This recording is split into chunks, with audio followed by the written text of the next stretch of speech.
Good morning, everyone. Welcome to Legacy IS Academy. So this is Ethics Booster program that we had continued since last 3 weeks, and now this is the last session for this series. I'm very happy to tell you that these 12 sessions are a kind of fast track revision for all of you, especially those who are writing this year's mains examination next month, as well as those who are preparing for 2027. Also, we are attaching in the comment box all the notes that we are having here, the short notes, the micro themes related to all the ethics syllabus, 8 sessions for theory sections we have covered, and 4 sessions for case study part. Up till now, in 3 sessions of case studies, we have covered total 6 themes. And now in this last session, we will cover the remaining 4 themes, which are, we can say that, less frequently asked, but they are important for our examination. For example, this one. So this theme is talking about ethics in international relations. Yes. So why it is important? Because you can see so many developments happening all around the world related to international relations. And somehow in this globalized world, we know that India as a country or any other country cannot remain isolated. And somehow its interests are getting affected because of whatever the developments are happening around the world. Be it was, let's say, Ukraine-Russia war, we have seen how it created a lot of problems for India, especially, let's say, importing crude oil from the Russia, crude oil and natural gas. Thereafter, we see that at present, Israel-Iran conflict that is going on, US-Iran and Strait of Hormuz, and we are basically importing a lot of, let's say, natural gas from Qatar and the Gulf countries, and it is affecting our, we can say that, energy security. At the same time, India-Israel relations are strained because there is some pressure on, we can say that, us to provide some kind of international stand related to whether we are with Israel or we can say Iran. Iran is our, we can say, natural ally. We have invested so many, let's say, so much of investment in Chabahar port. So somehow our interests are in conflict, and that's why it poses the ethical dilemmas in front of our government, our, let's say, national policy makers. And that's why we should be studying this from, we can say that, ethics in international relations, which is our syllabus topic in theory part. Okay, there has been several, let's say, questions asked, different kind of case study scenarios we are exploring here. You can see, first of all, refugee protection versus border security. Last year, there was one case study related to this. And like around 200 to 200 people have gathered in the Northeast India border, along the border in one of the state, wherein the neighboring country, it is facing a lot of crisis and the military rule, and because of that, the people are facing threat to their life. They want to enter into our country. They are children, they are, we can say that, injured people, women, and at the same time, 10 some uniform people in uniform with some arms.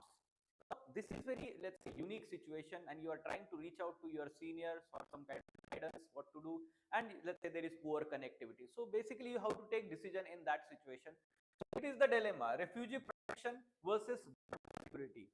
Then we can expect the, during COVID-19 we have seen vaccine nationalism, right? Whether, like, let's say, vaccine should be given first of all to our own citizens, or whether vaccine should be also distributed in an equitable manner to especially poor countries, developing and underdeveloped countries, African, West Asia. So equitable distribution, right? We had launched Vaccine Maitri initiative where more than 90 countries we had distributed vaccines. That time it was very much in debate whether India should provide those vaccines to those countries or first ensure those availability to Indian citizens. This is the way there is conflict, we can say that. Then climate commitments and versus economic growth. This is the ever continuing, we can say that, debate that is going on. So when we talk about UNFCCC, climate change action plans, and let's say deliberations, negotiations that happen at international forums. So this is the common dilemma, especially developing countries like India, China, South Africa, Brazil. They face this challenge. Climate commitments at global level, each and every country has climate commitments, especially now under Paris Agreement, voluntarily, let's say, we are providing NDCs, nationally determined contributions. And that at the same time, we have our own obligations towards our own people, economic growth and development. Developmental needs are there. So many people are still under the poverty line, below the poverty line, and that's why we have the developmental obligations so as to provide them basic minimum standard of life. And that's why this dilemma is there in front of government. Then at the same time, strategic alliances versus human rights violation. Now the same thing that I was telling you, that alliances like India Israel shares good relations in terms of technology, or we can say that in terms of defense, partnerships are there. In terms of agriculture, so much of, let's say, good relations have evolved in last 5-10 years. And somehow now there is Israel Iran conflict. US, yes, India US relations have improved over the period of time, although there has been ups and downs, but still we can say that it is an important ally for India. But at the same time, the conflict that is going on, so whether we should maintain the strategic alliances with these countries, or at the same time we focus on human rights violations that are happening, like Israel Hamas Palestine conflict that was going on that time. There was huge pressure on India whether to take stand with, let's say, Israel, or we can say that human rights violations which are being done in the Palestine region, or we can say that Gaza Strip that time. So strategic alliances versus human rights violation. Like India do not criticize the military rule, junta rule in Myanmar. Okay, so we have to ensure good relations also, but at the same time Rohingya issue is there, so there are human rights violations. This is the way we have to think. Okay, so these are the common case scenarios are there. Then what is the core dilemma in such kind of, let's say, case studies? The core dilemma is this one only. First, the national interest versus humanity or human values. That is the core of all, we can say, ethics in international. Now Kautilya says that first we should ensure the security of the state.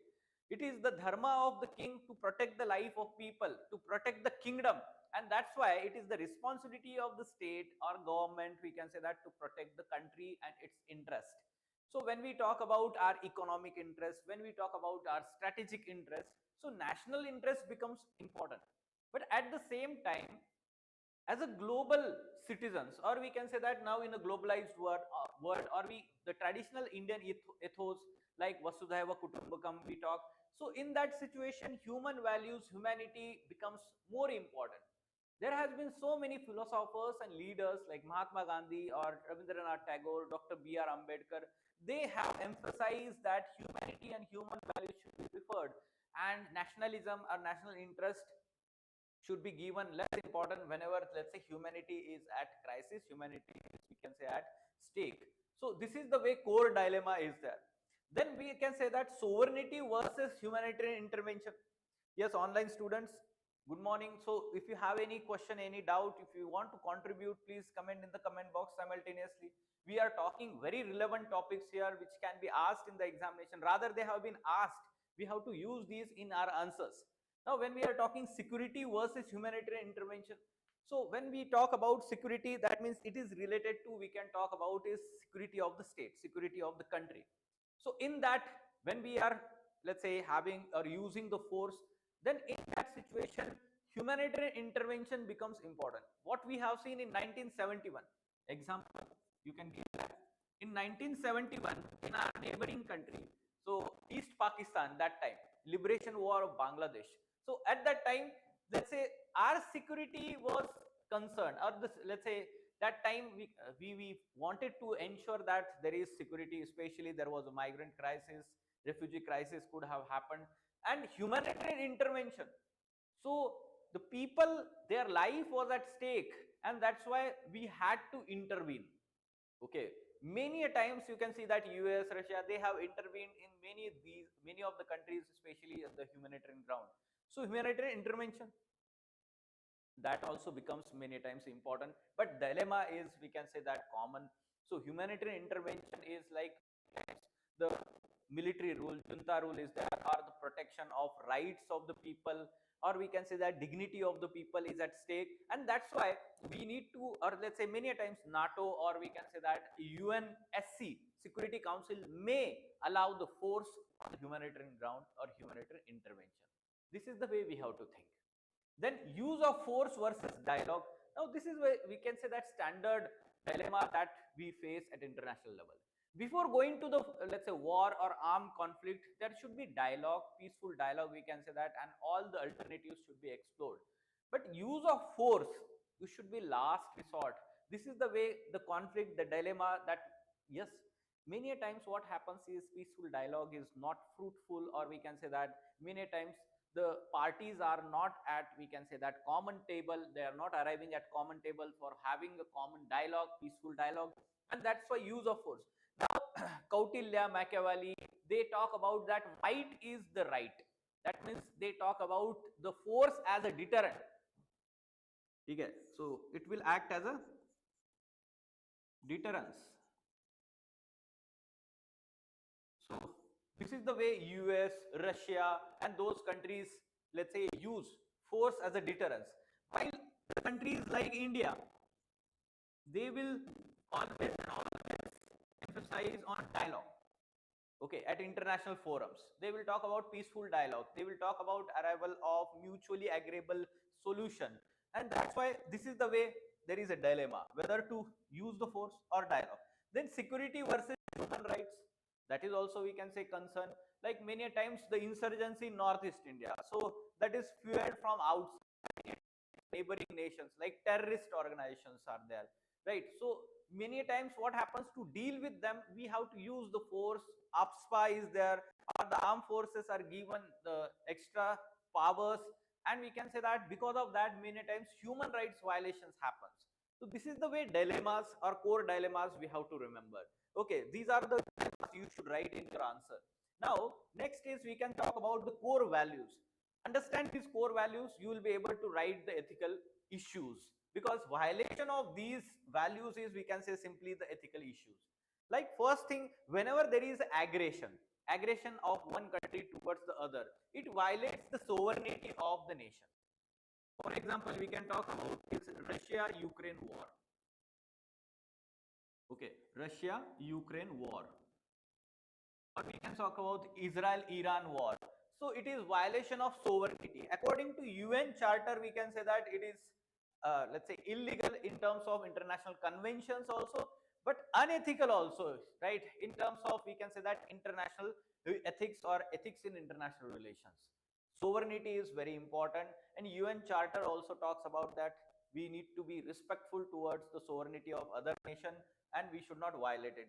Then national interest, on one hand we have to focus on national interest, on the other hand there is, we can say that, shared responsibility, human rights violations, and that's why this value becomes many times important. Especially Kautilya, Machiavelli, all these philosophers, they will talk about this national interest.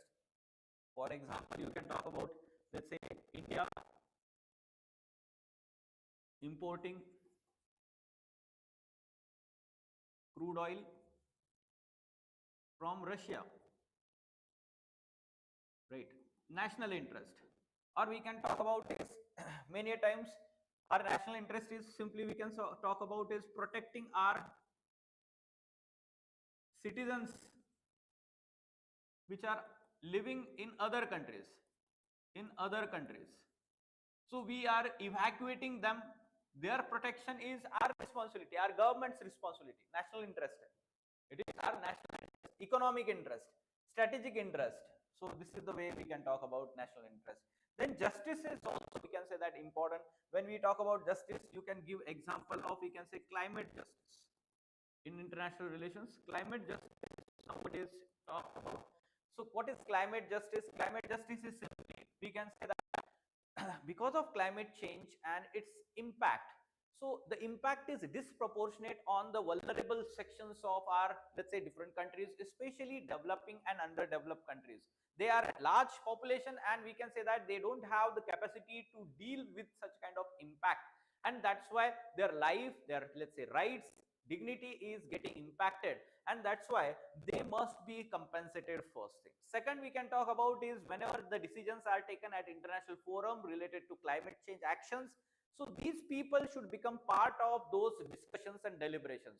This is the way, like for example, now indigenous people are given, we can say, a separate platform, or we can say that, say in the climate change negotiations at international forums.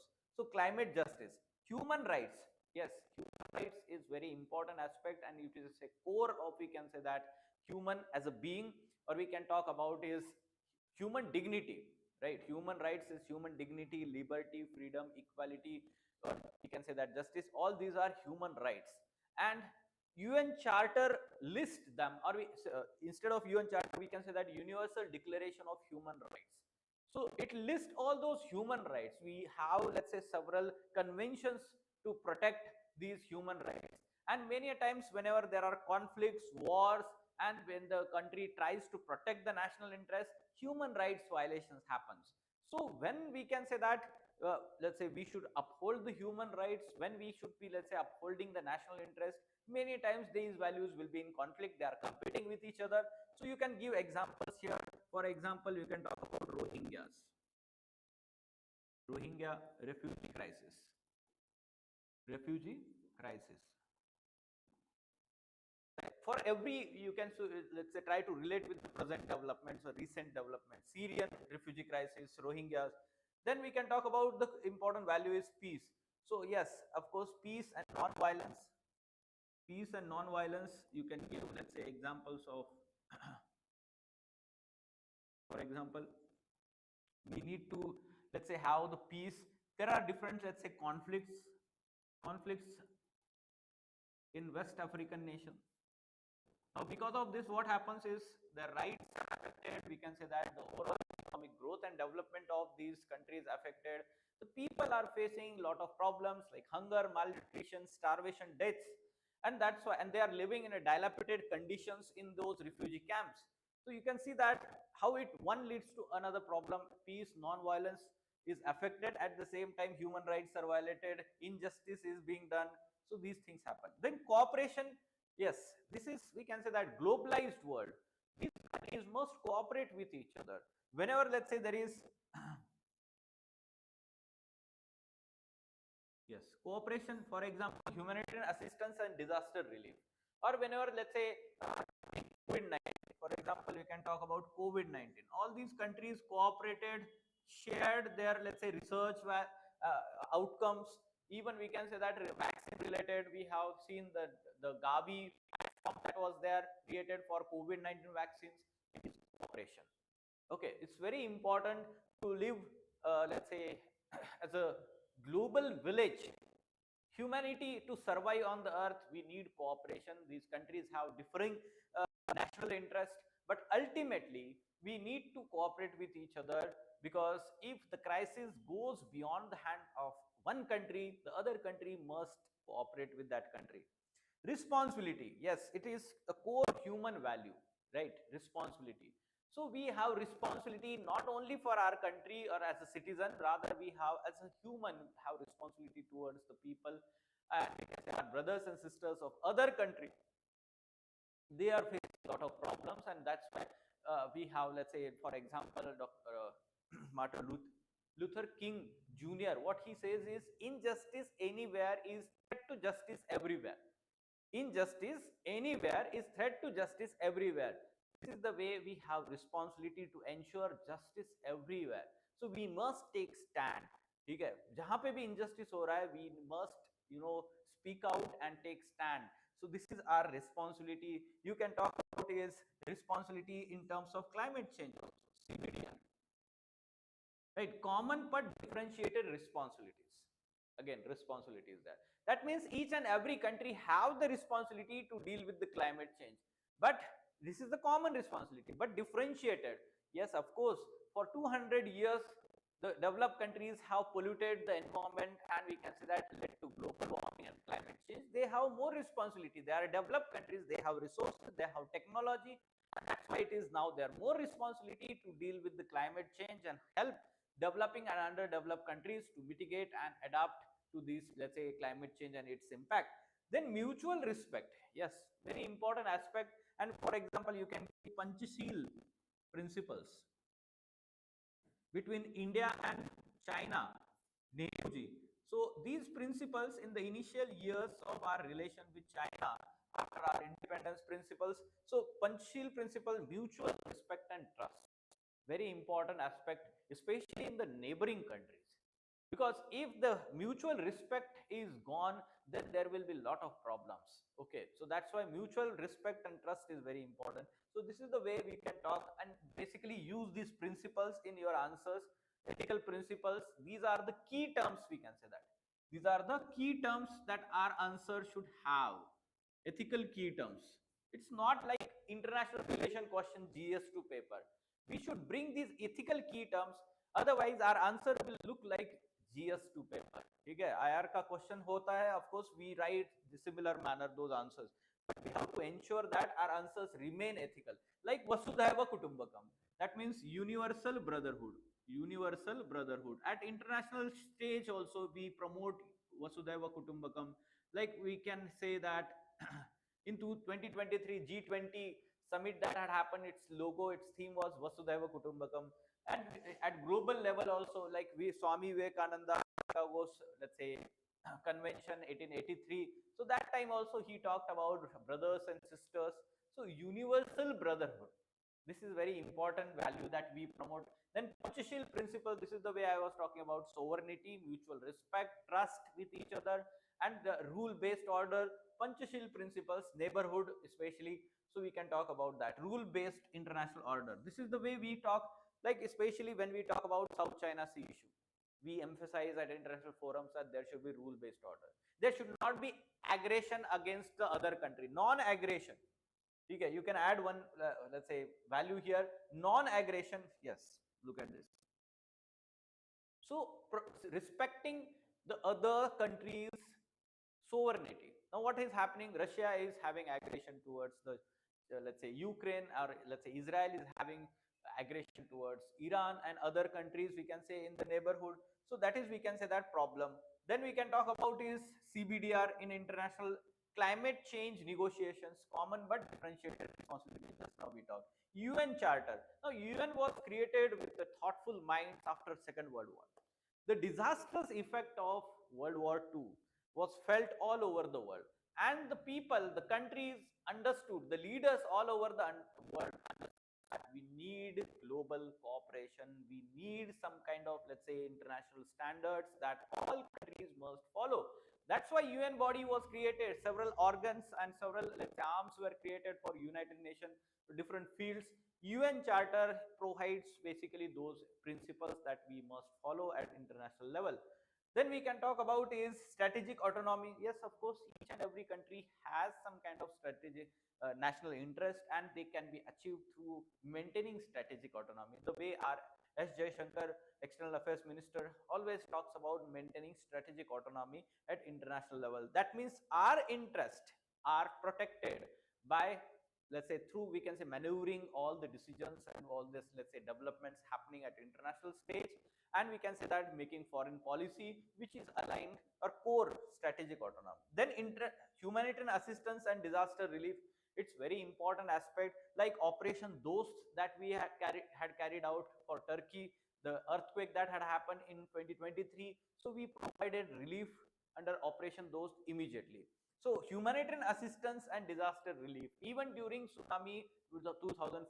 So that time also we had given the humanitarian assistance and relief to countries like Indonesia and other Southeast Asian countries. So our recent example of, we can say, cyclone that devastated the Sri Lanka, right, last year only. So we had immediately sent the relief there. So humanitarian assistance and disaster relief is very important component in international ethics in international relations. Peaceful coexistence, one of the Panchashil principle, we can say that, and UN Charter. Peaceful coexistence is very important. You have your own interest, we have our own interest. We need to peacefully coexist, especially like China and India, competing interests at international level at different domains. So both are developing countries, or we can say fast growing countries, and we have some interest in terms of, we can say that, economic interest, and related to, we can say, Asia. We want to become a leader in the region, and we are neighboring countries also. There are, let's say, disputes also related to border. So many, let's say, conflicting areas are also there, but we have to bring the peace mutually. Let's say we have to respect each other, trust each other, peaceful coexistence. This is the way. Then global commons and shared responsibility at international stage. We can talk about, let's say, for example, high seas. So recently we have signed the High Seas Treaty, or we can say biodiversity beyond the, let's say, jurisdiction. Biodiversity beyond the national jurisdiction. Then we can talk about this Antarctic Treaty is there, Arctic region is there. We are having this global common space, something called a space race that is happening. we can say that militarization of space is happening. So global commons should be used for peaceful purpose. Shared responsibility we have towards protecting all these global commons. So this is the way we should understand. We are expecting question on this topic also. Global commons, and we can say that shared responsibility. Then we can talk about is simply which are the philosophies relevant here. So Immanuel Kant will say that yes, human dignity is very important, and the way we can see that the innocent people are being killed, we can say that innocent lives, we can say that then starvation deaths, it goes against human dignity are happening. So we can say that hunger, malnutrition, famine. So it is man-made we can say that acts or actions. Human intervention is very important here in this situation. Mahatma Gandhi said that the peace and non-violence. So he said that an eye for eye, an eye for eye will make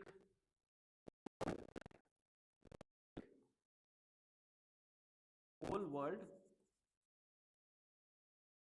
blind. This he talks about non-violence, right? So you must give reference to Mahatma Gandhi. Then Kautilya, you can talk about is he is talking about national interest. He is talking about the duty of, you can say that, king. Dharma, he will say that dharma of king to protect. That is, we can say that happiness of the people. So happiness of the king lies in happiness of the people. Indian ethos, you can talk about now Vasudhaiva Kutumbakam. For refugees, we must give, let's say, give example of principles or ethos like Atithi Devo Bhava, Atithi Devo Bhava, right? Guest is. These are some of the, let's say, Indian ethos that we follow. Satyameva Jayate, and all these, let's say, ethos are relevant here. Or we can even add here like Tagore, okay, Ambedkar, Dr. Ambedkar. So they will say that, or even Mahatma Gandhi. So what they will say? They will say that they prefer humanism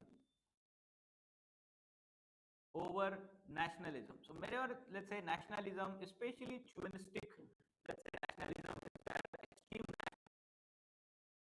that affects the rights of other people, people belonging to other country, human rights violations happens. So it is not good. So Tagore has given very famous quote. What he will say that I will not take refuge in the nationalism, and I will uphold and protect the humanism till my last breath. This is the way he is talking. So of course he is a Nobel laureate, right? He is a very important leader, spiritual leader, we can say that, philosopher from India. This is the way philosophical reference we should give in our answer.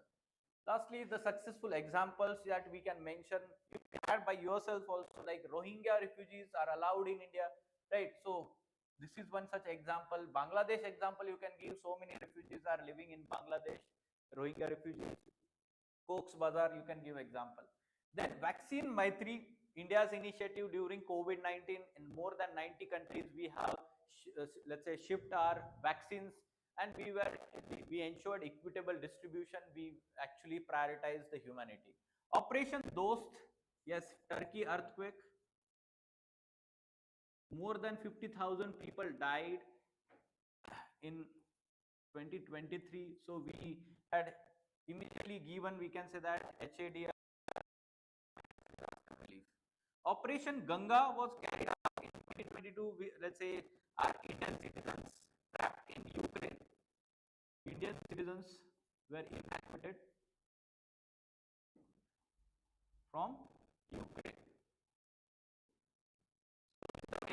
It is responsibility of government to protect Indian citizens abroad. It is also part of, we can say that, national interest. Neighborhood first policy of present government, it was launched in 2014, and it continues. So we give more preference and more, we can say that, assistance, and we can say that so many grants are given to our neighboring countries, be it Nepal, or we can say that Bhutan, Bangladesh, Sri Lanka. So we is Maldives. So neighborhood first policy is also, we can say that, very important. Mandela theory of we can say Kautilya, somehow it is implicit to it. Then we can talk about, already we have discussed this case in terms of security, but it is also related to ethics in international relations. So there has been around 200 to 250 people which have been, let's say, trying to enter into Indian side, the bordering state in Northeast India, the neighboring country, civil war. So there is threat to their life. There are mainly women and children here trying to cross over. Along with that, there are, let's say, 10 soldiers with the weapons. Look at this, the last year case study, 2025. Now, few of them are injured, bleeding, and we can say that they need medical care. Ashok, who is the person, we can say divisional commissioner, trying to contact Home Secretary of the state but failed due to poor connectivity. What are the options available? What are the ethical and legal dilemmas faced? Already we have talked about ethical. Legal dilemma means whether to use force or, let's say, versus humanitarian, we can say that angle is there. Whether to follow the national laws, rules, regulation, or international conventions. These are the legal dilemmas. Try to understand. India has not signed UN Refugee Convention 1951. Okay, UN Refugee Convention is there. UN Refugee Convention and protocol under it. 1951, protocol under it, 1967. So India is not signatory. We should know about this also. India is not signatory, right? So when we know about this, automatically the dilemma, we can say, can be resolved easily. But at the same time, it is having, India is following ethos like Atithi Devo Bhava and universal brotherhood, humanism. In that situation, which of the options do you think more appropriate for Ashok and why? And in present situation, what are the extra precautionary measures to be taken by the border guarding police in dealing with soldiers, we can say that. Yes, extra precautionary. It's very important term used here. Now, whenever we are talking about in this situation, what core dilemma is, we can simply say national interest or border security versus human rights, or we can say that humanism, human values, dignity of the people. So simple, that is the core dilemma, legal dilemma of that.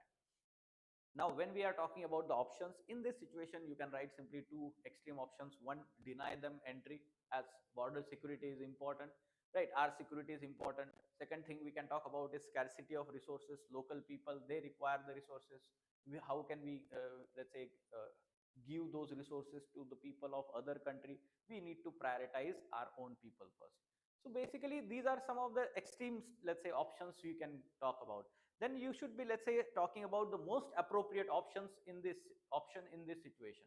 The most appropriate option will be, we can say that, most appropriate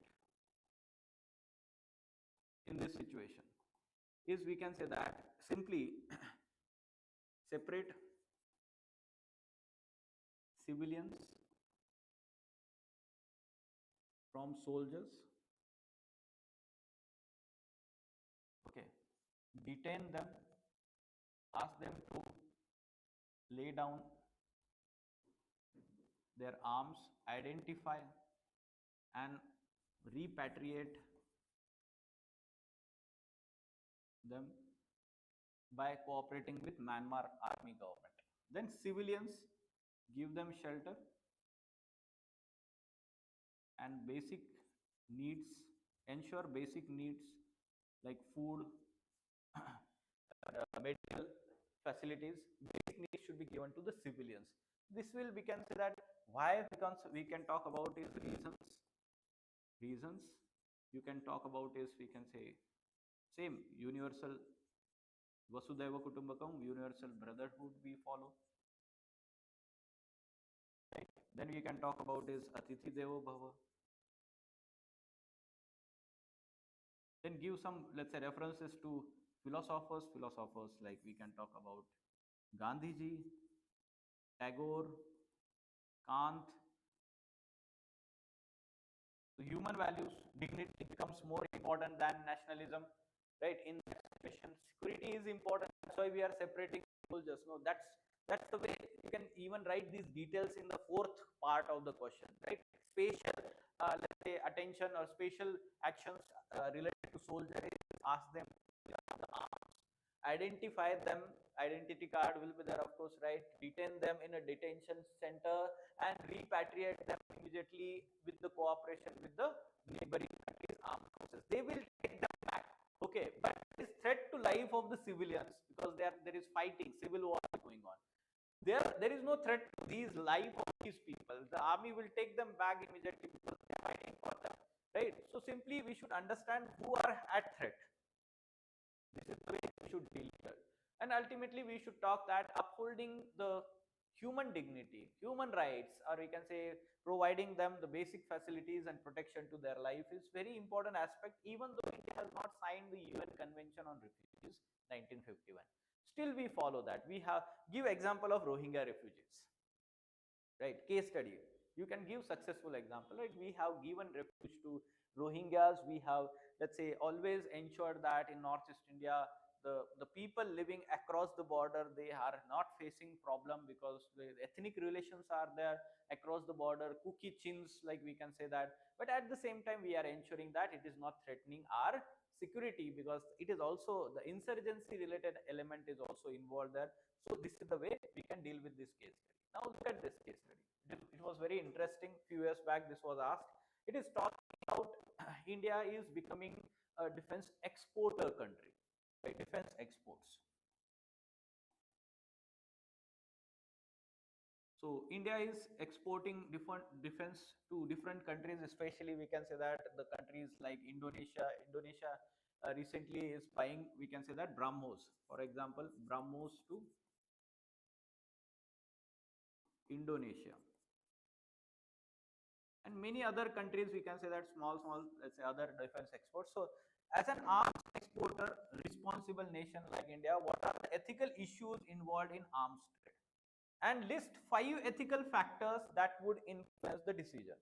Right. So ethical issues. So basically ethical issues in this kind of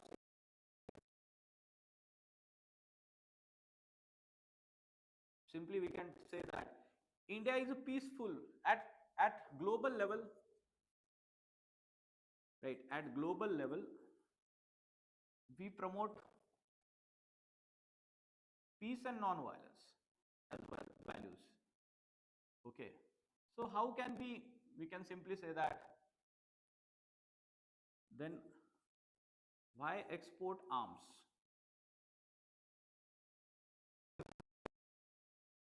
Arms ठीक है खाली रखने के लिए तो generally नहीं होते. Yes, most of the time it is for deterrence purpose, but somehow it is related to, we can say that, violence. Arms, it can be it can result into second, we can say, chances of probability of proliferation,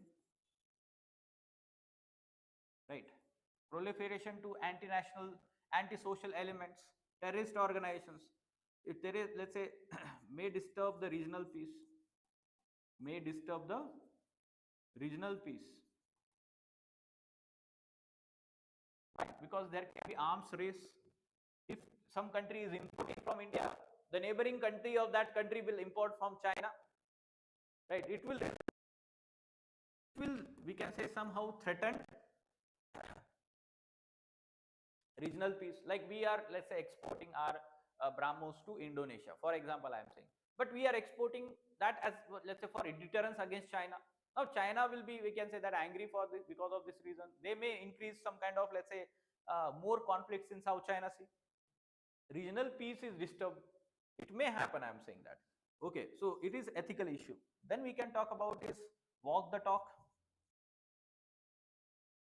Simply, or this particular thing that we have now. Walk the talk means we are trying to promote peace and non-violence. But on the other side, if we are, let's say, exporting this arms, so that means we are not, let's say, focusing on peace and non-violence somehow. So this is also, we can say that these are ethical issues. Then we can talk about ethical issues related to violation of human rights may happen. Because the country who is importing those, let's say, arms may use them against anti-national, or we can say anti-social elements that may result into human rights violation, I'm saying. Or we can say that against the minority. Like for example, Myanmar mein Rohingya minority hai, so they are became persecuted. So you never know that how these arms will be used. That is, we can say that ethical issue. So this is the way we can talk. Now, what are the 5 principles that ethical principles that should be kept in mind by the exporting country? So first of all, we can say that check human rights background, human rights violations record of importing country. Whether in past they have the human rights violation against any minority or any section of people in that country. So that must be checked. It can be done, right? Clean record should be there. Second, ensure non-proliferation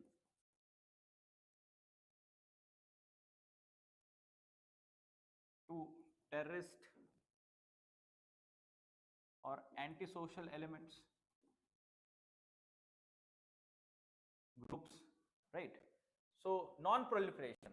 So it should not result into diversion of these arms to these groups that will threaten, we can say that, human rights or life of people. Third thing is that purpose. Check the purpose of use by these countries, right? Purpose of use can be, we can say that, protecting. If it is self-defense, it is good. Or aggression towards neighboring nation or any other country. So this is the way we should talk. Purpose of use. Follow national laws, rules, and international conventions. It should be, we can say that, aligned to them, international conventions, right? Human rights. Fifth, we can talk about is important one, like ensure transparency and accountability in the process, because there are chances that corruption will be there, kickbacks will be there in giving award and, let's say, export of this defense while making deals. So accountability and transparency process should be maintained. Okay, so these are the 5 principles we can mention. This is the way we can deal with that kind of case study. I think so there is no problem in dealing with the case studies related to international relations. We can expect always question related to now the climate change and climate refugees, climate justice. We can always expect the question on, let's say, our case study related to war, that are different wars, conflict that are going on, and India's strategic alliances, what we India do, and all these things.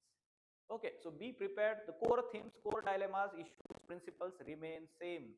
So whatever content we have given, you can use them directly in your answer. Try to use the quotes, references to all those philosophers and leaders. Now the next, we can say that theme is work culture. Yes. So almost every year they are now asking work culture related case study. And work culture, it can be asked from in the public offices as well as private offices. Let's try to understand first of all what are the problems of work culture in public offices. There are problems, right? Of course, because private sector is more efficient, more transparent, and somehow stakeholder related, ensure the interest of all the stakeholders, that will somehow result into work satisfaction of the employees. So what are the problems in public departments? So in theory part we learn about this, right? Public departments, government departments. So first we can see that red tapeism. Red tape is there. Simply we can say that inefficiency, delay, red tapeism. Second, we can talk about in work culture is, we can say that, complacent, non-responsive, or we can say maintaining status quo. Maintaining status quo. Third thing is work culture problem is elite, my baap culture. Right. So they consider they are the masters and people are the servant, but it's other way around, right? But it is colonial legacy. We can say that it is a colonial legacy. Simply here in colonial legacy.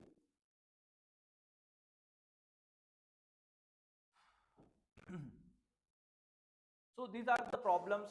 Then further we can talk about is in work culture, lack of transparency. Lack of transparency in work culture, work processes. Fifth we can talk about is arbitrariness in work culture, arbitrariness. You can see that in public departments, you can see there is no timelines, arbitrariness. कल आ जाओ, ठीक है, कल जाओगे, परसों आ जाओ. This is the way they will talk about arbitrariness. There is no fixed timeline, no accountability, right? So these are examples. Then we can talk about is, let's say, in work culture somehow there is discrimination, discrimination based on gender, caste. So this is also commonly seen. This is, we can say that work culture related issues. Now the case study scenarios, what kind of case study scenarios we can expect in our examination, right? Case study scenarios, like already UPSC has given scenarios related to one women related, we can say that women harassment, not sexual harassment. I'm talking sexual harassment already we have covered, Vishaka guidelines and everything. So here we are talking about harassment in terms of work culture. So it is, we can say that exploitative work culture, exploitative work culture. So certain, let's say, people are given more work and other people are given less work. Discriminatory attitude, we can say that, discrimination, exploitative work culture. So discrimination, gender, caste. Then we can talk about is bullying, simply, or we can say that targeting juniors, seniors, right? So this is one case study asked. I will talk about that case study also, how it is creating problem. Then let's say other expected case study scenarios you can talk about. So yes, common aspect is related to, we can say, non punctuality, complexity.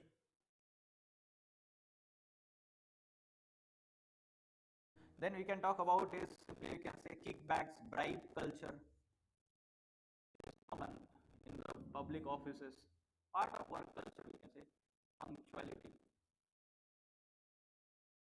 bribe culture is that. Then we can talk about is it is related to non-responsive, non-responsive, or we can say that not responsibility, not responsible, not taking responsibility. These are the, let's say, common expected scenarios, we can say that. Then let's say what kind of, let's say, civil services values are at stake when such kind of, let's say, work culture is there. So first thing we can say that non-performance of duty is a kind of corruption. Non-performance of duty, this was direct question in the previous year. Okay, non-performance of duty, it can be considered as corruption. Yes. Why? Because simply when you are not performing duty, it is, we can say that, lack of, it shows lack of probity. This is the value. Okay, lack of probity, lack of integrity. Then we can talk about other values like public interest is violated, it is at stake. Third we can talk about is honesty. Fourth, responsibility.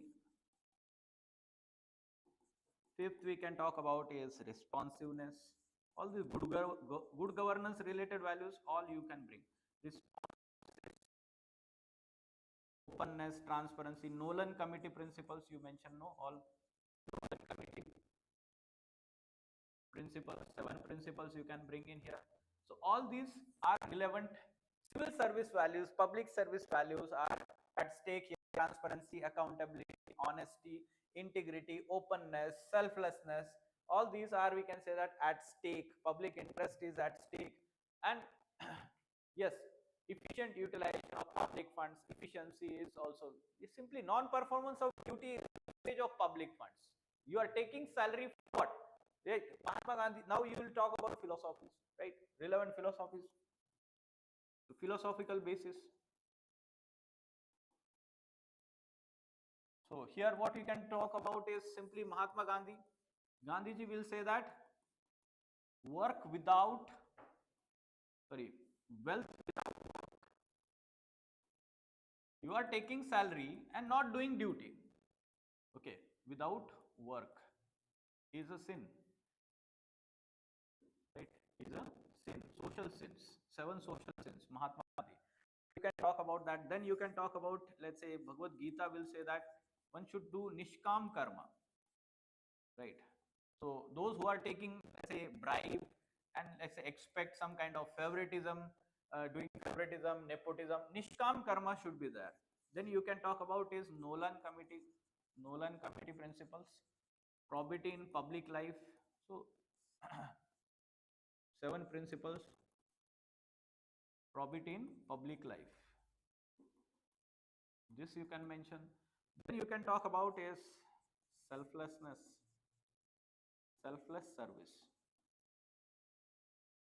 You can give example of, we can say, Vivekananda, Mother Teresa. All the examples are there. So you can mention that selfless service is very important aspect. Work culture, taking responsibility, feeling having responsibility or owning the responsibility for own action. Let's say your actions. So this is the way we can talk about, let's say, philosophical basis. Now, work culture related, there has been several case studies. Let's try to see what kind of case studies have been asked related to women harassment. I was telling you. So see the case study. What it is talking here, we can say workplace harassment of women.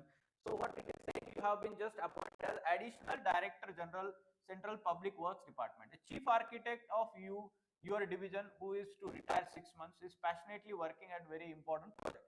The successful completion would earn him a lasting reputation for most of it. A new lady architect, Seema, trained at Manchester School of Architecture, UK, joined as a senior architect in your division. During the briefing about the project, Seema made some suggestions which would not only add value to the project but would also reduce the completion of time. So it is, we can say that she is talented, she is skilled, we can say that, and her inputs are beneficial. But we can say that this made chief architect insecure and he is constantly worried about all the credit will go to her. Such kind of things are very common at workplace. Insecurity of other colleagues, seniors, employees, that they feel that their job is at threat, their promotion is at threat.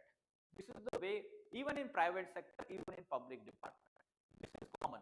Subsequently, he adopted a passive and aggressive behavior towards her and has become disrespectful toward her. Disrespect. Okay, aggressive, disrespectful. Seema felt it embarrassing, and we can say that as chief architect left no chance to humiliating her. Humiliated. Okay, he would often in front of other colleagues and raise his voice. Look at this word, raise his voice while speaking. Okay, it shows that it is, we can say that, patriarchal mind, patriarchy. Then this continuous harassment has resulted in her losing confidence, loss of self-esteem. That means we can say dignity. She is losing her dignity, respect. She felt perpetually tensed, anxious, stress and anxiety. Stress and anxiety is also there. She appeared to be of him since he has made a long tenure in office and has vast experience in the area of work. So basically, she is experienced. You are aware of her outstanding academic credentials, their record in her previous organization. However, you fear that this harassment may result in compromising her much needed contribution in this important project and may adversely impact her emotional well-being.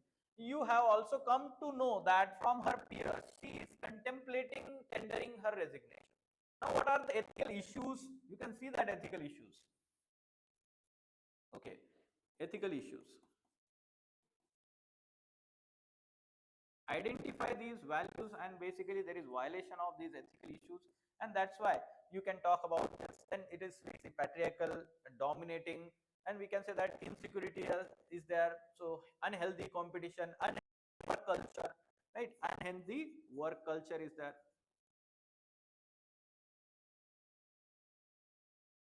Gender discrimination, okay, disrespectful towards colleagues. Options available to you in order to complete the project as well as retain SEMA in the organization. What would be your response to SEMA in a predicament? What measures would you institute to prevent such correct, let's say, occurrences from happening to your organization in future? Okay, so basically, when you are, let's say, being asked what are the options, it is not asking about most appropriate option yet, rather it is talking about what would be your response. So that means it is talking further that how you will deal with the situation in terms of stepwise actions, response, course of action. So many times student get confused here. वो क्या कर देंगे, options दे देंगे and बोलेंगे कि ये option most appropriate and why. So you have to see the command of question, what it is saying. So in this situation, what are the options available? Simply we can say that options is, we can simply say the extreme options are there, like ignore the matter and straight away, because he is the senior most official and we can say that he has experience, past experience, so ignore the matter. Second we can talk about is take extreme action against the architect, senior architect, and reprimand him and something like that. Okay, and initiate the inquiry against him. But this situation is not like that. Try to understand, it is not sexual harassment, does not come under posh, and you should understand it is a work culture related issue and somehow the behavioral issue. And that's why when you are giving one option as, give one option as, let's say, talking to both, right? First of all, you should talk to the female architect and try to calm her, compose her, and try to reassure her that you will talk to the person and this will not happen to you again.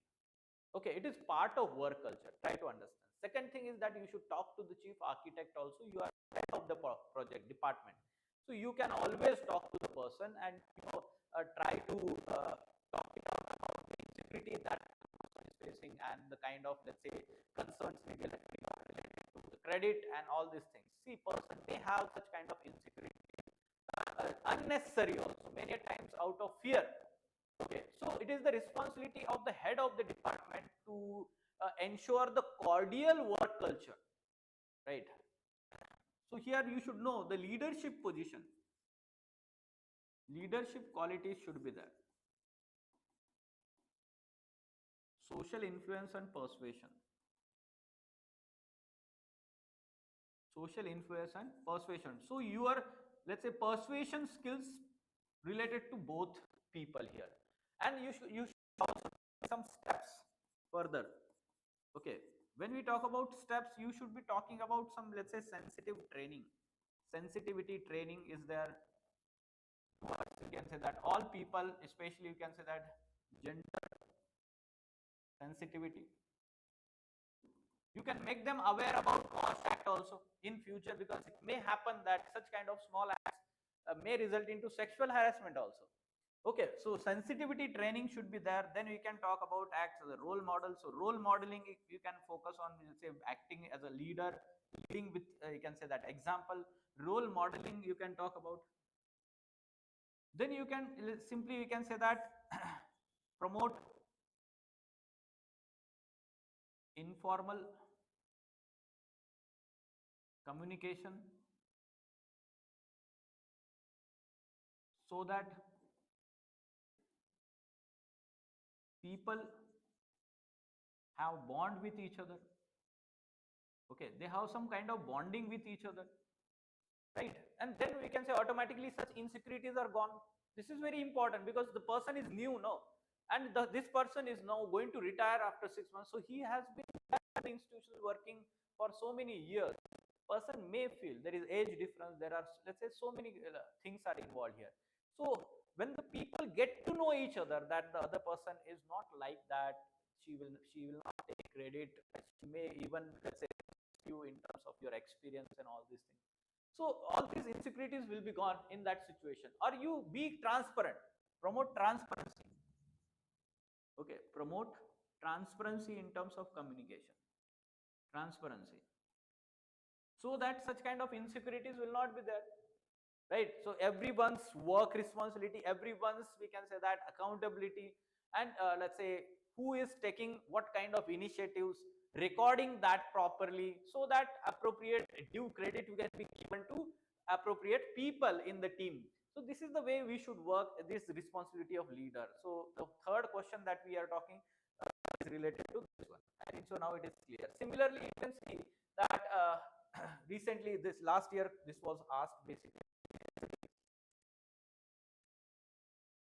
We can say that at 9 p.m. on Saturday evening, Rashika, joint secretary, was still engrossed in her work in office. Her husband Vikram, executive in MNC, frequently out of town in connection with his work. Their children, aged 5 and 3, are looked after by their domestic helper. At 9:30 p.m., her superior, Mr. Suresh, calls her and asks her to prepare a detailed note on important matter to be discussed in the meeting in the ministry. She realizes that she will have to work on Sunday to finish the additional task given by superior. Again, it is work culture. Okay, kind of exploitative work culture, or being non-considerate, non-compassionate towards the women employees.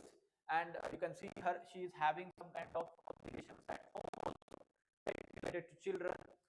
She reflects on how she had looked forward to posting and had worked long hours for months to achieve it. She had kept the welfare of people uppermost to discharging her duties. So she is a very good civil servant. And this is a kind of punishment that good civil servant, honest civil servant. Work culture का एक तरीका होता है, and especially the bosses have problem with, we can say, such kind of work culture. I'm telling you that in every organization, almost every organization, the more and more work is given to the person who is honestly doing the work and who is, putting the office responsibilities, public interest at highest pedestal as compared to his personal, let's say, responsibilities or interest. And in that situation, only few honest people who are, working hard, they are given the more work. It is also the boss's mindset that they are more reliable people in the team, so we should not take risk, and that's why they are giving the work. Then try to also give due credit to them. So try to give promotion to them, give salary hikes to them. Then it will motivate them at least, or they will feel that justice is done to them. If you are promoting other person and the work has done some other people, so that feeling of injustice, that feeling of loss of dignity and respect is problematic. It is common in public departments. Is that she has not done enough justice to her family, and she has not fulfilled her duties in discharging essential social obligations. Even as recently as last month, she had to leave her sick child in the nanny's care as she had to work in the office. She feels that she must draw a line beyond which her life should take precedence over professional responsibility. She thinks that reasonable limits to work ethics, such as punctuality, hard work, dedication to duty, and selfless service. What are the ethical issues involved? See, you need to be very sensitive here. Ethical issues, it's not sexual harassment related case, right? Work culture. So it is, we can say that, first, discriminatory work culture. So she is not the only person in the office, and you can see that being the senior, she is working till 9 p.m. on Saturday, and you are giving one more task to her. Is there any other person who can do the task? Discriminating based on gender also, somehow Second, we can say that lack of compassion, empathy. Okay, lack of compassion, empathy towards employee. Third, we can say that in terms of work culture, it is, we can say that exploitative work culture.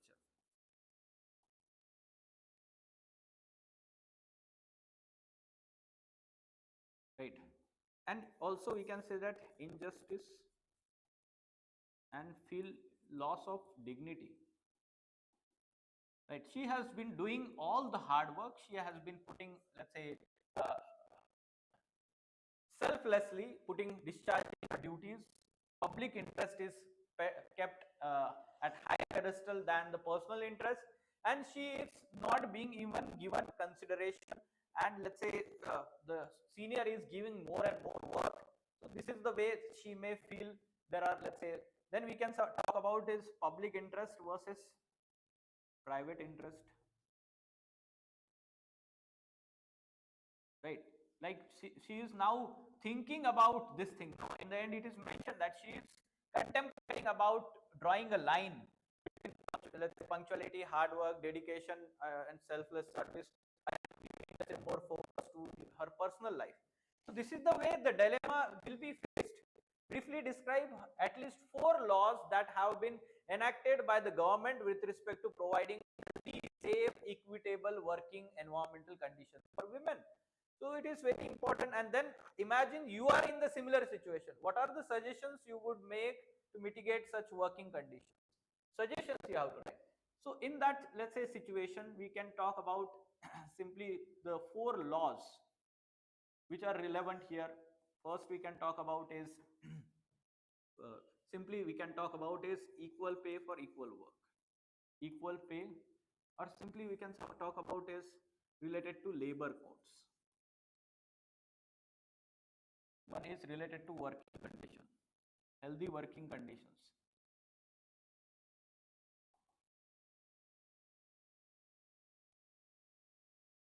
Yeah.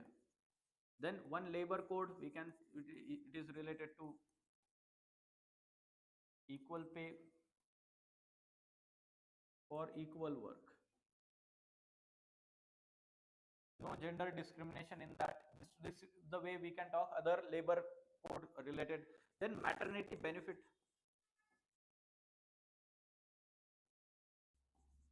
What maternity benefit act is there? Maternity leave related, we can see that. Maternity leave benefits related rules or law is there. Okay, then what we can mention further, laws related to working condition, female related, some you can give reference to POSH Act also. Okay, and then 2013, it is for their protection only, right? Healthy work conditions. That's why we have to mention. Then IPC provision, BNS provision, Bharatiya Nyaya Sanhita related provisions, you can mention that. Then you can talk about third, it is related to, we can say that, suggestions. In that situation, what you can do is, you need to first direct one-to-one talk with senior. Okay. And explain the conditions, explain the situations to him, explain amount of work she is doing, and request for rationalization work, okay, to other team members. Third, she can delegate some of the responsibilities, as she is asked to do some important work. No, it is ministry, the secretary is going to deliberate on, discuss on that particular matter. So it is important matter. So she can do it, but let's say she can delegate routine work, her work, routine work, to juniors. Some people have this tendency, okay, that I will do everything. Then you are not a good manager. Manager is basically the person who actually extract the work from its team member. How that is a skill, that is a quality of the good manager. Okay, they motivate the people in the team members to work in that particular direction that management keeps or sets goals and objectives. So basically the delegation of routine work can be given, or we can say that that is not that much important, chota mota mistake ho gaya to bhi koi problem nahi hai. So such kind of things can be done by the person in this case. Okay, then we can talk about is related to practicing. So she is facing stress, practice yoga, meditation. Okay, and if we can partner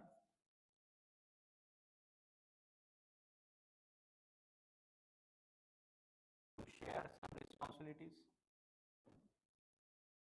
right? It's not only his job is important, right? He is going out frequently, so it is, yes he can, but manage the both, right? It's not only responsibility of the female, right? Dual burden, work also, at work in office as well as work at home. That's why we should be very clear here that responsibilities should be shared between husband and wife when they both are working. Okay, so children's responsibility or old age parents are at home, they are, let's say, they require medical attention, medical care, so it is responsibility of both, and both should share the responsibility. This is the way in general we should talk what kind of suggestions we can be given in that situation. All right, now this is very interesting case study related to work culture. Pawan is working as an officer in the state government in last 10 years. And as a transfer, he has been posted in other department. He joined along with 5 other colleagues. Senior officer Kandarvan with of office. As a part of general inquiry, Pawan gathered that his senior officer carries a reputation of being difficult and insensitive person. Difficult and insensitive person. ठीक है, पहले ही पता चल गया है उनको. It is insensitive senior. Having his own disturbed family life. His own disturbed family life. So obviously he is having some problems related to emotions. Initially all seems go well. However, after some time, Pawan felt that senior officer was belittling him unreasonably. Okay, unreasonably, humiliation, unreasonable, let's say, action by the senior. Meeting were summary. So yes, his views were let's say summarily rejected by the senior. Senior officer would express displeasure in the presence of others. It became pattern of boss style of functioning to show him in bad light, highlighting his shortcomings and humiliating publicly. Look at this, humiliation. Humiliating publicly is very problematic. A good senior will not do that unless and until it has been, given so many warnings earlier in personal capacity, or let's say in cabin. Okay, personally, it became apparent that though there are no serious work related problems and shortcomings, the senior officer was always would scold him or shout at him. Again, we can say that humiliation, or we can say shouting is there. It is against, we can say that, human dignity. Then we can talk about is the continuous harassment and public criticism of it resulted in loss of confidence, loss of same. You can see that self-esteem. Earlier also in case study, female is losing loss of self-esteem, right? Equality, peace. Equanimity means peace in life, peace of mind. Pawan realized that his relations with senior officer are becoming more toxic, and due to this, he felt perpetually tensed, anxious, stressed. See, the same terminology is being used. Stressed, anxious, okay. His mind was occupied by the negativity, mental torture, anguish, and agony. Eventually, it affected his personal and family life. He is no longer joyous, happy, and he is unnecessarily angry with his, let's say, family members, wife, and it created a lot of discomfort in his personal life also, his physical and mental health. Now, what are the options available with Pawan to cope up with this situation? Options available. What approach Pawan should adopt for bringing peace, tranquility, and congenial environment in the office and home. Okay, so it is talking about efforts. Again, we can say that course of action, response, not most appropriate option it is talking. As an outsider, what are your suggestions for both boss and subordinate to overcome this situation and for improving the work performance, mental and emotional hygiene? It is work culture related case study. In the above scenario, what are the types of trainings would you suggest for officers at various level in the government? So it is talking about the training level. So in this particular, different options are there. Simply one can seek always transfer to other department. One can always resign and do other kind of work. So these are the extreme options, right? And other, let's say, option you can write is simply talk to the senior official one to one, and be honest and strict also. In such situation, you should be honest and strict also in terms of raising the voice, in terms of humiliating in the public. Okay, meetings, we can say that meetings with the colleague.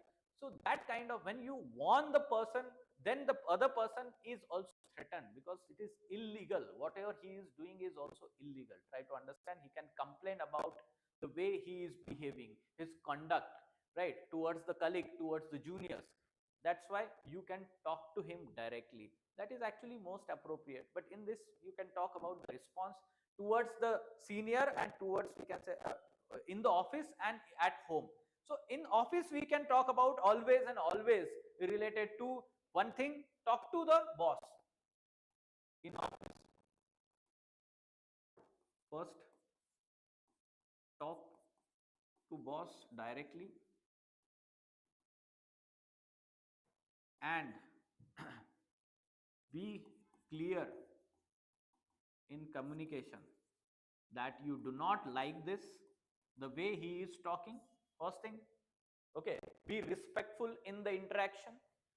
The kind of humiliation, raising the voice, these kinds of things will not be appreciated. This is the way you should talk to your senior. Okay, your self respect is very important. ठीक है, तो इससे क्या होने वाला है? ठीक है, एनुअल रिव्यू में वो बैड रिव्यू दे देंगे. Is it going to affect your, let's say, job? ठीक है, जॉब से निकालने का उनके पास कोई भी राइट नहीं है. He is not having authority to remove you from the job. Then why you are worried about it? Loss of dignity, loss of, let's say, peace, equanimity is going to affect your personal life also, and the performance at, let's say, public life also, or office also.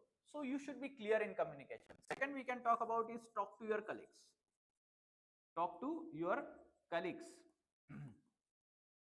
And your colleagues will understand, right? Other people will understand that you are being, let's say, unnecessarily harassed by the senior official, and they will understand that no, tomorrow I can be also target. So you can be having good talk with colleagues, and let's say you can put pressure on the senior, pressure on boss.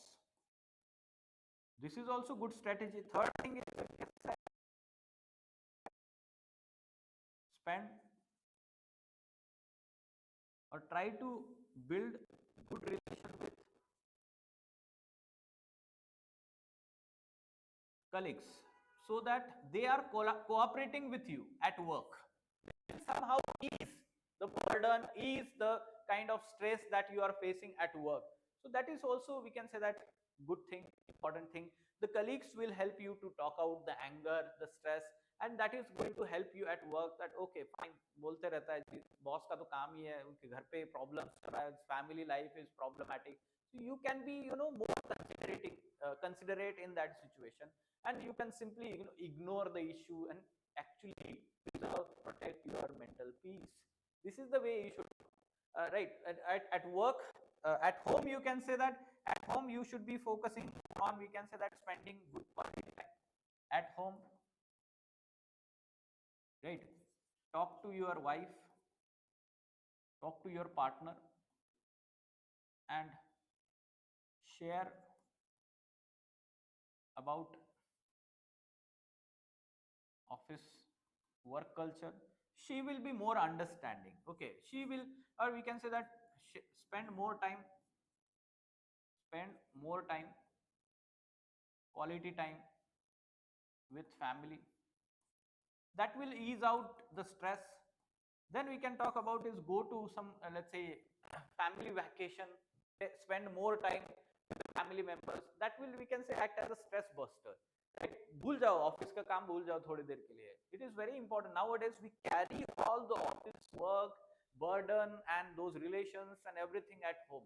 Many times we see that let's say we are more obliged towards the people at work and all these things when you are at home. Like many times house parties happen, or let's say you invite your colleagues, your seniors to festival celebrations at home, and somehow then you have those bondings with the people at work, and then therefore you feel obliged when you come at home also for kind of work towards them, or we can say that any kind of, let's say, insistence or we can say that relations. So at home, then we can say that practice same things I'm suggesting here: yoga, meditation, pranayam, and you can say that some kind of, let's say, gym, physical health. So ultimately this is going to help for maintaining your both physical and mental health. This is very important. Work life balance is very important.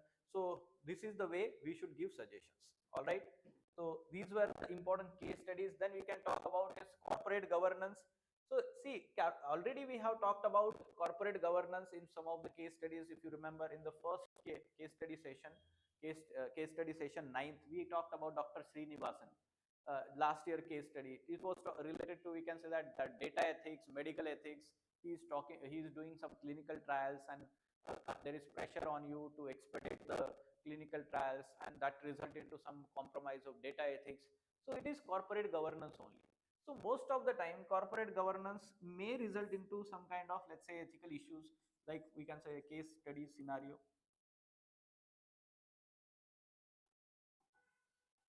Right, case study scenarios you can talk about here. Right, senior pressurizing you to ignore let's say illegal or malpractices, or we can say that some kind of wrongdoings. Right, this is commonly like let's say you are very honest engineer, bridge is being constructed, public contract is being taken, and let's say substandard material is used, or the drug pharma company, and we can say that Dr. Srinivasan case study. So clinical trials, if you speed up, then there can be compromise of quality, public health at large in that state. So there is pressure on you. Second, we can talk about in this situation, there is conflict. We can say that many times your, let's say, personal interest is at stake in terms of your first career, let's say promotion, versus we can say that integrity, honesty. Right, this is the way they will talk about. So whether we should, let's say, tell the truth, or personal interest is at stake, your career advancement is at stake. Right. Then in case study scenario you will come across the situation wherein, let's say, corporate greed is there, profit motive is there, profit motive, versus you can see that societal interest, common good. Right, this is the way you can talk about core dilemmas also. Many times you will see the case study scenario where they, let's say, it is resulting into environmental pollution. Right, environment protection, environment pollution is happening, versus, let's say, profits. It is the company profits, industries. So what we should prioritize, such kind of, let's say, case study scenarios also, it will be always in news. Now when we talk about the ethical principles in these kinds of, let's say, scenario, ethical principles or even philosophies that we can give. Ethical principles. So first we can talk about is, in these scenarios Mahatma Gandhi will say that, Gandhiji, two important philosophies you can talk about is trusteeship philosophy. Right, principle of trusteeship. In trusteeship model, what he says is that all the corporates should act, or businessmen should act in such manner that they are the trustees of the people. All the resources they are having, it is basically of the people, of the society, and they are holding it as a trustee. So we have seen that how he insisted and appealed those corporates during freedom struggle movement to help the society in the freedom movement. So trusteeship model is there, Mahatma Gandhi. Then he will talk about, let's say, commerce without morality is a sin. Commerce without morality is right. So this is the way we talk or give reference to Mahatma Gandhi. Then you can talk about is Immanuel Kant. So he will say that people should not be used as a means to end, right? Should not be used as means to achieve ends like profits.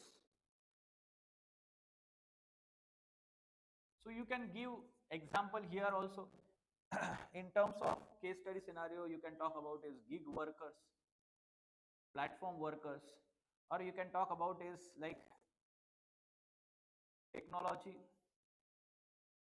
used to enslave people, right?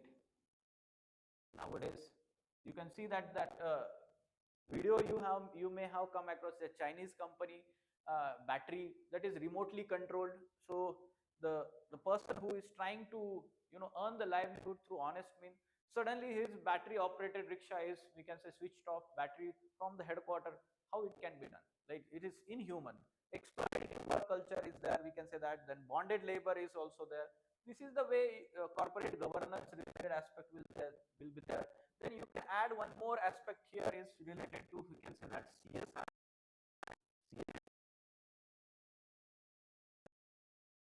Study can be there, right? So Kant will say that this thing. Then you can talk about is social responsibility. Corporates have social responsibility towards society, because they cannot live in isolation, right? Their profits, their long-term sustainability, it is related, or we can say that long-term sustainability, it is, we can say that, dependent on sustainability of the society, right? So this is the way we can talk. Then we can say that compassionate capitalism. Compassionate capitalism. This concept is given by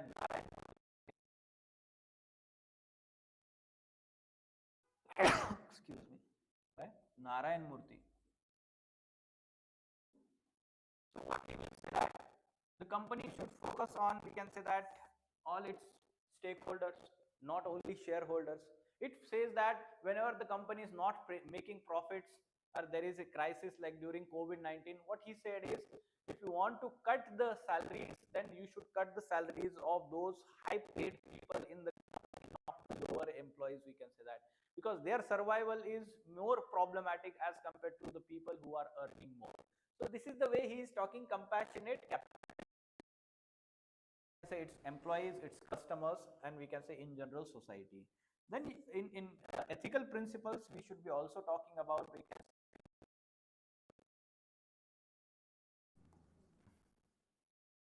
practices. Okay, good corporate practices, like we can talk about is CSR activities, right? CSR activities, or you can say that in general, uh, more practicing more transparency, accountability, ethical leadership. Okay, ethical corporate leadership. This is the way ethical principles, and those terms you can take in your.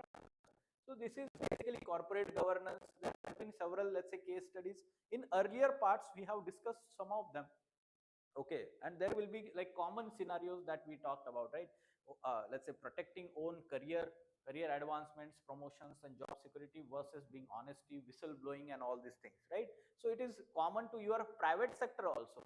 So most of the time, similar these kinds of case studies will be asked, or corporate work culture related case studies can be also asked. So we have discussed this. Then lastly, you can see that case study theme 10 use of social media, AI, and emerging technologies. Right, social media, this has become very, we can say that, important aspect in not only lives of people but also lives of civil servants. So they are posing several ethical issues. We can say that. What kind of ethical issues we are facing? Use of social media, AI.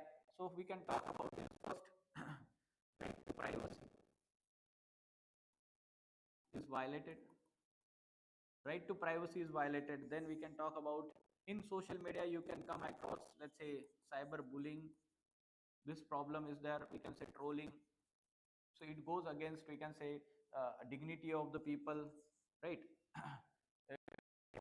Trauma, psychological stress it gives, right? So social media, then what we can say that social media, it is resulting into isolation of the people, anxiety, lack of physical touch, stress. Nowadays people are more concerned about their social media presence rather than physical presence, social groups. So anxiety, stress is there. Likes on their photos profile as compared to, we can say that, the physical interaction. So people are lacking, are facing this anxiety, stress, and we can say many times resulting in suicides also, right? Psychological issues. Then social media especially impact on children. We can talk about here ethical issues impact on children, right? Their cognitive growth is not happening. We can say that social skills are getting affected. Many children are doing suicide because of this. They have their own social media group. Bullying is happening, right? So one case study is asked, we will talk about that case study also. Social media. Okay, so social media, then you can talk about is cyber crimes, right? Cyber crimes related to women, right? Especially we can say that harassment of women, harassment to women, right? There are stalkers on social media. They are, continuously bullying women, or let's say disrespectful, dignified or messages are being sent to women. Social media, then we can say, in right to privacy, their images on social media are being misused, dignified manner they are being misused, or use of AI is creating further, let's say, so many problems there. Specifically to AI also, we can talk certain issues. We can talk about is algorithmic bias. Algorithmic bias, discrimination, racial discrimination can happen, we can say, because of algorithmic bias. Then AI is also resulting into, we can say, problem related to data integrity, right? IPR issue, IPR violations, intellectual property rights violations.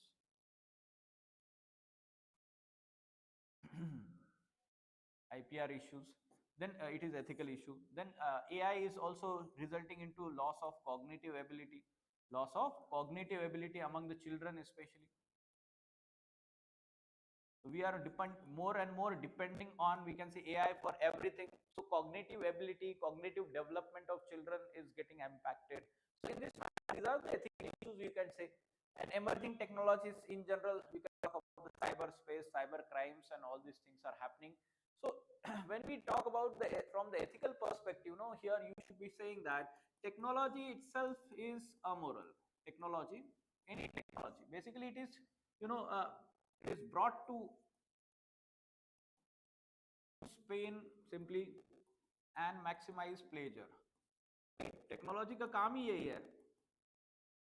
So utilitarian philosophy से हम इस पे work करते हैं, right? Innovative technology they are broad basically, but it is, we can say that, people who are basically misusing for own interest, self interest, or to harm other people's interest, vested interest. Or some people will, we can say that, good use, welfare of people, their health, right? Like for example, social media can be used to reach out to the people for good cause also. You can see that many of the times, like Better Indian, the Better Indian, that let's say platform is making other people aware about the good initiatives have been taken, success stories are being shared, good people and their, let's say, struggle has been highlighted. So other people are motivated because of it. They are getting knowledge, they are implementing the same things in their own, let's say, villages. This is actually good use of, so for other people, people are misusing it therefore own interest. Like we can say that their own interest is there to harm the dignity of, let's say, some people, some women. They kind of vengeance, vendetta, and let's say to bring disorders and destabilize the society. Like we can say that AI generated images and videos are being used to disturb the peace and order in the society. Like Muzaffarnagar violence had happened, communal riots have happened because of let's say doctored, let's say, videos spread on the social media. This is basically misused by certain people, right? So basically, ultimately, what we can say that it depends on the character of the person, character of who is using it, right? This will decide the ethicality of the action. So technology itself is amoral. Okay, it is the people who are using it, their character, that is, we can say that, that decides. So this is the way Swami Vivekananda says that strength of the society is not decided by the laws, how much laws it is having, strong laws, or the technology, what kind of advanced technology it is having. Rather, it is the morality of the people will decide. Then Mahatma Gandhi will say that, what he says, technology or knowledge without character, knowledge without character,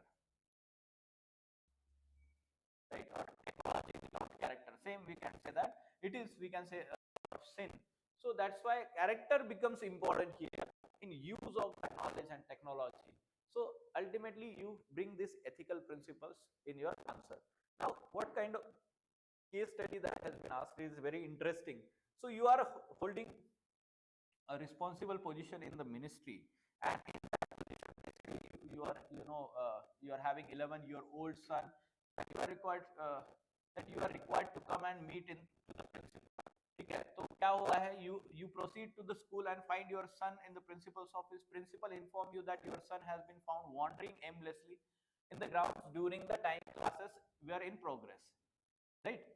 So your child is facing problem in the school, first thing, right? Then your son has lately become a loner and did not respond to the questions in the class. That means he is basically himself is keeping in isolation. ऐसा होता है children में, कुछ तो issue हुआ होगा, right? He had also been unable to perform well in the football trials recently. You bring your son back home, and we can say then along with your wife you try to find out the reasons for your son's changed behavior. After repeated cajoling, your son shares that some children have been fun in the class as well as in WhatsApp group. Look at the social media misuse of the students by calling him stunted, and frog, right? It is called as bullying. Classmates are bullying him. And cyber, let's say, social media misuse. Look at this. Right? Then you can talk about, he tells you the names of few children who are the main culprits, is that you let the matter rest. So he does not want to take any action by you, right? After a few days, during a sports event where you and your wife have gone to watch your son play, your colleagues shows you the video in which the students have been caricatured your son. Caricatured means what? Funny कर देना उसको, funny animation image बना देना, कि certain space नाक बड़ा कर देना, right? सोशल मीडिया पे आजकल AI generated spread, caricature means that funny kind of image, right? Cartoon, उसको कैरिकेचर बोलते हैं, right? Further, it points out that perpetrators were let's say sitting in the stands. You purposefully walk past them with your son and go home. Purposefully, the word is important here. Then next day you find on social media a video denigrating you and your son and stating that you engaged in physical bullying of the children on the sports field. You purposefully, and social media has misinterpreted, and now it is being, let's say, bullying bully, right? The video became viral on social media. Your friends and colleagues began calling you to find out the details. One of your juniors advised you to make a counter video, giving the background and explaining that nothing had happened on the field. You in turn posted a video which you have captured during the sporting event, identifying the likely perpetrators who were responsible for your son's predicament. You have also narrated what had actually happened in the field and made attempts to bring out adverse effects of the misuse of social media. So basically, you are trying to make a video or justify based on the above case study, discuss the ethical issue involved in the case use of social media it is talking, and discuss the pros and cons using social media by you to put across the facts on the counter of fake propaganda against you. Now, what this particular case study is talking in the A part, first of all, let's try to understand the ethical issues involved in the use of, right? So already we talked about certain, let's say, topics related to ethical issues, use of social media. You can say that in this particular case, you can see that bullying is happening, or we can say that cyber crime is there. Unnecessarily, we can say that there is discrimination, right? Discrimination is there. Then you can say that the social media is being misused by children, right? So caricature or cartoon, this is the way children are misusing it. They find it funny, but it is not good, right? So this thing, then we can talk about is that videos that are circulated. So because of that videos, basically it goes in permanent memory of internet, and they are biased views. Biased views are there. Okay, one view is, we can say that they are being physically as bullying kar rahe hain, but aisa kuch nahi, they are simply passing the in front of them simply stands. So this is, we can say, biased views, opinions, we can say that are created. That means we can say that simply truth is hidden. Truth is hidden, or we can say that it is partial. It is not, we can say, true. So this is the way. In general, we can talk about is right to privacy is affected. Right to privacy and dignity, it is, we can say, dignity is affected, because the person, the family members, they are unnecessarily now targeted in that. Yeah, so this is the misuse of, let's say, social media. And then you can talk about is when you made that video, counter video, right? So what are the let's say pros and cons in that? Let's try to understand. Pros is that you are putting your own opinion, putting your own side. It is, we can say, the justice, natural justice. You have the right, yes, your own right is there to put your own side, okay, justify yourself. Second thing is that it is going, you are spreading around the people, no, spreading awareness about the people on misuse of social media. So this is, intention is good, okay. Then we can talk about is simply it will stop bullying by the children. Your own child will be safe, right? Your own child's safety will be ensured. So somehow, let's say in future, your child will not face that kind of problem. In cons, yes, most of them face problem, but इसमें con क्या है? First thing is that you identified perpetrators. Who are the perpetrators here? Basically children, other children. Now their identity should not have been revealed. You revealed the identity. Now internet will try to troll them. They will be trolled by the internet users, right? Internet users, they will troll them, and you will remain in the, let's say, internet memory for a long time period. When they grow up also, they will, people will identify, ye bachpan mein tune aisa kiya tha. See, children do certain things without awareness of what are the consequences of these actions. This is the way ethics will say that they are indeliberate actions, right? Indeliberate actions cannot be judged from the basis of ethicality, and you are grown up. No, your actions will be judged because you are deliberately putting that video. So you could have done, basically you could have blurred the faces, blurred the faces of children perpetrators, and you could have simply shown their act. No, this is happening. You are spreading the awareness. Now spreading this video, blurring the faces, also send the message to the perpetrators that you cannot do it again. So all these things will be ensured when you are blurring the faces and ensuring that the children are not facing in future any kind of problem. So basically you should be responsible, or we can say that, to put the truth or justice. These kinds of, let's say, actions may be taken by the parents. You are servant also, right? You have to send the right message in the society. What you could have done is simply you could have approach school management, and we can say that in PTM, right, parent teachers meeting, PTM, parent teacher meeting, you can highlight the issue, raise the matter, right? This could have been also another methodology, so that justice is done. So this is the way. In future also you can come across any case study related to cyber crimes, digital arrest. Nowadays it is in news. So in that situation, what you should do and all these things. So standard scenarios, you should be aware what things you have to write. Certain things that, like, what are the complaint mechanisms in the cyber crimes, and what are the standard, we can say that, SOPs that we have to follow, standard operating procedures.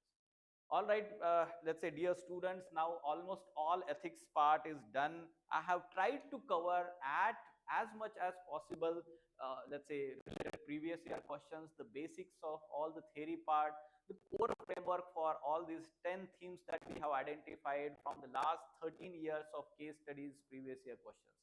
And I'm very sure that it is going to help you in your final exam in general related to answering or problems you are facing related to ethics preparation. If you want to talk to me, reach out to Legacy IAS Academy. I'm there to guide you. And related to other programs at Legacy IAS Academy, we are starting with the optional program from next month.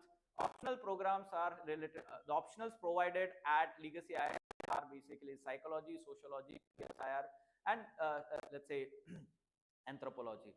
So these, let's say, optional subjects are given by the expert faculty. There will be a detailed, we can say that, schedule, and the comprehensive, let's say, character of all these programs is available at website of Legacy IAS Academy. And if you want to know more about them, how it will be carried out, what is the fee structure, you can reach out to Legacy IAS Academy. In the following let's say, details are given in the description. You can talk to the relevant person in the management and get the details of all these programs. Okay, so let us stop now. Thank you, and we'll come up with such kind of innovative programs and series at YouTube channel of Legacy IAS. So stay tuned to this channel. On daily basis, we are coming with, let's say, unique kinds of initiatives and enriched guidance to all of you. So you can subscribe and you can share to your friends also. Okay, let us stop. Thank you.